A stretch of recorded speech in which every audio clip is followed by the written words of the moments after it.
The place of Koilpatti, her story began.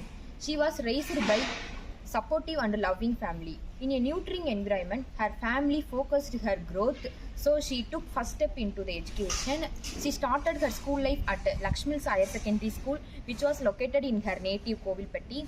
In schooling days, where the dedicated teachers fueled her passion for learning.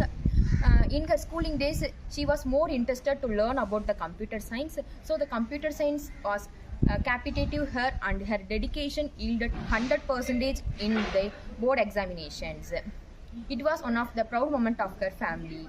After schooling days, her new chapters unfold in Coimbatore. She was leaving her hometown with full of memories, and she discovered the independence, long-lasting friendships, and academic growth. Excited to start his new chapter and undergraduate journey at SNS College of Engineering, she chosen electronics and communication engineering because she was more curiosity to know about both the hardware skill and the software skill based on the new technology. So she chosen EC department.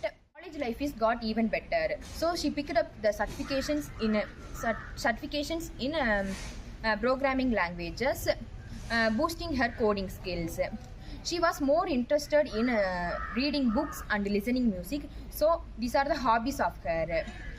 The entire story is all about Abhinaya. Yeah, it's me. Thank you.